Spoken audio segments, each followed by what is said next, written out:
नमस्कार। बुंदेलखंड की शान भाई गिरीश कुमार की यूट्यूब चैनल में आपका स्वागत है। आज हम जिस टॉपिक पर चर्चा कर रहे हैं वह टॉपिक है चंदेल। चंदेलों के बारे में जो सबसे बड़ा इतिहास का जो प्रमाण हमें मिला हुआ है वो इतिहास का प्रमाण हमें मिला है खजुराहो में चंदेलों के मंदिरों से। अगर चंदेलों ने इतने विशाल मंदिरों का निर्माण नहीं कराया होता तो वह संभवतः चंदेलों का कोई नाम लेने वाला भी नहीं होता। ये उनकी द्वारा बनाई गई कला संस्कृति है जिसको पूरा विश्व देखता है और उसी देखने के क्रम में उनके इतिहास पर चर्चा भी की जाती है। सबसे पहले मध्य भारत में और उत्तर भारत में लगभग जो शासन कर रहे थे वो थे गुर्जर प्रतिहार। और गुर्जर प्रतिहारों का बहुत बड़ा साम्राज्य था। गुर्जर प्रतिहारों ने त्रिगुट जो युद्ध हुआ था कन्नौज में हर्षवर्धन की मृत्यु के बाद, जिसमें राष्ट्रकूट लड़े, पाल लड़े और गुर्जर प्रतिहार लड़े, तीनों की लड़ाई हुई थी। और इसमें जो जिसने विजय प्राप्त की थी वो थे गुर्जर प्रतिहार, यानी त्रिगुट युद्ध में अंततः गुर्जर प्रतिहार विजयी रहे। तो जो कन्नौज था जिन्हें कानकुब्ज भी बोलते थे उस जगह में, उस जगह से जब राष्ट्रकूटों ने गुर्जर प्रतिहारों ने अपना शासन प्रारंभ किया तो उसी समय वहां के संरक्षण में एक व्यक्ति जिसका नाम था नन्नुक वो आता है और महोबा और खजुराहो के आसपास वाले क्षेत्र में एक छोटे से साम्राज्य की स्थापना कर देता है जो संभवतः कहलाती है चंदेल रियासत, जो चंदेल रियासत कहलाती थी। तो चंदेलों के जो संस्थापक थे वो नन्नुक हुए, जो कि कन्नौज गुर्जर प्रतिहारों के अधीन काम कर रहे थे। और यहाँ पे इतिहास इनके बारे में लिखता है कि ये जो लोग हैं वो हैं चंदेल गुर्जर राजवंश। तो यहाँ से चंदेल गुर्जर राजवंश की उत्पत्ति होती है। नन्नुक इनके अधीन काम करता रहा। नन्नुक के बाद यहाँ पर सबसे बड़ा जो प्रमाण हमें देखने को मिला वो प्रमाण हमें देखने को मिलता है लक्ष्मण बर्मन, जिसको यशो बर्मन भी बोलते हैं, जिनने लक्ष्मण मंदिर का निर्माण कराया। अगर आपने 12 मंदिर के सामने देखा होगा वो उन्होंने ही कराया था। उनका नाम लक्ष्मण भी था और वो यशो बर्मन भी थे। यशो बर्मन और लक्ष्मण ने एक स्वतंत्र चंदेल वंश की स्थापना यहाँ पर की थी।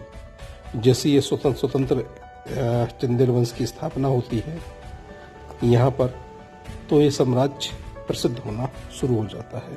यहाँ पर पहली बार चंदेलों की शक्ति को पहचाना गया। इसके बाद इनका पुत्र हुआ गंडक, जिसने बहुत अच्छी तरह से शासन किया। इसके बाद हुआ हर्ष, जो कि बहुत अच्छे ढंग से शासन कर रहा था।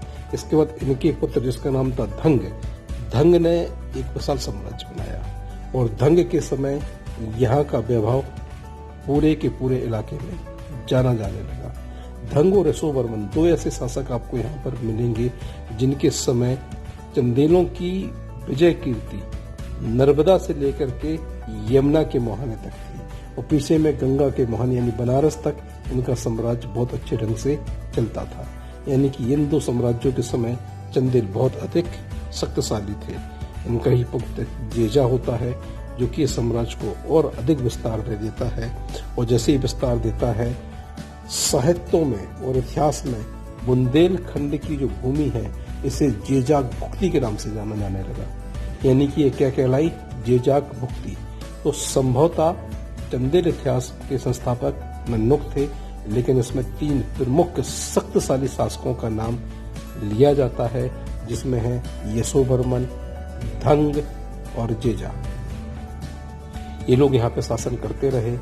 धीरे धीरे क्या हुआ, अन्य राजपूत राजवंशों का उदय हो गया। गुर्जर प्रतिहारों ने अपनी शक्ति खो दी और जब अन्य राजपूत साम्राज्यों का उदय हुआ तो धीरे धीरे चंदेलों पर बाहरी आक्रमण होना शुरू हो गए। अभी विदेशी आक्रमण नहीं हो रहे हैं, अभी जो आक्रमण हो रहे हैं वो यहाँ के नव राजपूत जो वर्ग थे, जो उठ करके क्षत्रिय में शामिल हो रहे थे, उन्होंने आक्रमण करना शुरू कर दिया। जब ये आक्रमण करते हैं परिणाम ये होता है कि चंदेलों की धीरे धीरे स्थिति कमजोर होना शुरू हो जाती है और धीरे धीरे साम्राज्य सिकुड़ना शुरू हो गया। इसके बाद कला संस्कृति का जो विकास किया गया था खजुराहो में, आसपास के इलाके में छोटे छोटे मंदिर, बावड़ियाँ या जो और प्रतीक चिन्ह बनाए गए थे, वो लगभग स्थिर हो गए। उसके बाद सबसे बड़ा प्रमाण जो हमें मिला इतिहास में, वो ये मिला परिमल देव, जो संभवतः अंतिम शक्तिशाली शासक था चंदेलों का, और उसकी पराजय के बाद से ही इनका पतन शुरू हो जाता है।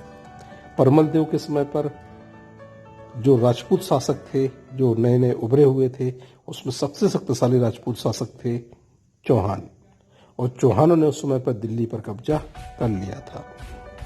दिल्ली और महोबा के बीच में लड़ाई होना शुरू हो जाती है, जिसमें बोला जाता है कि महोबा के एक युद्ध में, एक बहुत भीषण युद्ध में पृथ्वीराज चौहान ने परिमल देव को हरा दिया, जिसमें आला, उदल, देहवा, मलखान, ब्रह्मा जैसे अन्य जो लोकनायक हैं बुंदेलखंड के, वो लड़े और लड़ करके वीरगति को प्राप्त हो गए। इसके बाद बोला जाता है कि महोबा से लगभग चंदेलों का साम्राज्य समाप्त हो गया। इसके बाद परिमल देव का क्या हुआ, ये प्रश्न इतिहास आज भी जानना चाहता है।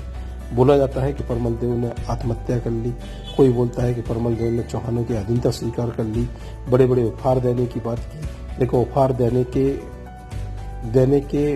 दे देता उससे पहले इसकी मृत्यु हो जाती है। तीसरे लोग ये बोलते हैं कि यहाँ पर जो नव राजपूत वर्ग उभर रहा था, उनने या उनके सरदारों ने इनकी हत्या कर दी। यानी कि तीनों चीजों पर इनका इतिहास क्या है, मौन है। लेकिन इतिहास अगर निष्कर्ष पर पहुंचे तो इस निष्कर्ष पर पहुंचा कि चंदेलों का पतन परिमल देव के साथ पूर्णतः हो गया।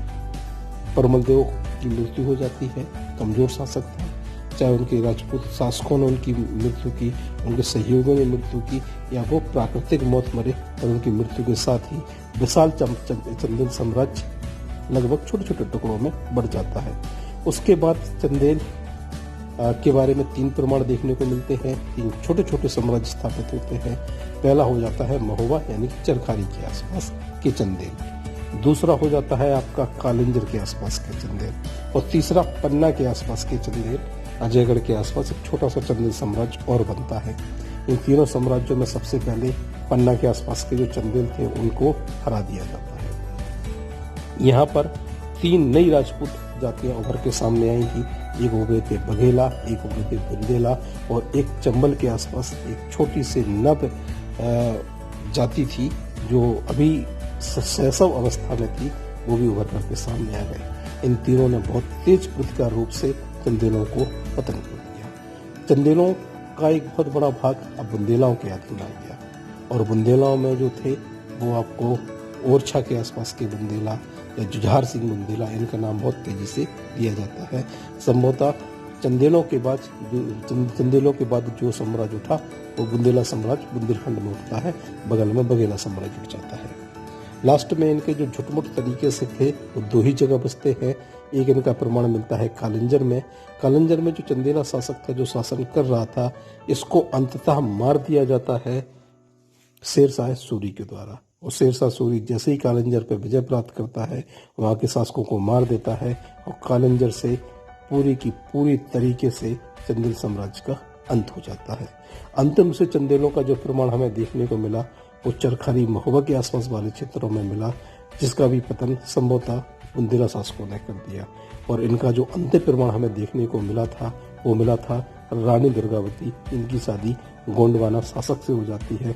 बोला जाता है कि उसके पिता की कोई पुत्र नहीं था, सिर्फ रानी दुर्गावती ही अंतिम थी। जैसे ही वो गोंडों से शादी होती है, इस राज्य का साम्राज्य विलीन हो जाता है, समाप्त हो जाता है, और यहाँ से चंदेला भारतीय इतिहास में गायब हो जाते हैं। तो चंदेलों का ये जो इतिहास था ये तो अपनी जगह था ही, लेकिन सबसे महत्वपूर्ण जो चीज हमें यहाँ पे देखने को मिली वो है इनके द्वारा बनाई गई विरासत, सांस्कृतिक विरासत, और उसमें बने हुए खजुराहो के चित्र, जहाँ आज हम घूम रहे हैं। तो ये था बुंदेलखंड किसान भाई गिरीश कुमार के चैनल के द्वारा चंदेलों के बारे में छोटा सा संक्षिप्त इतिहास। अगर आपको हमारा ये वीडियो अच्छा लगा हो, हमारा ये प्रयास अच्छा लगा हो, तो प्लीज़ हमारे चैनल को लाइक करें, शेयर करें, सब्सक्राइब करें, बने रहिए हमारे साथ।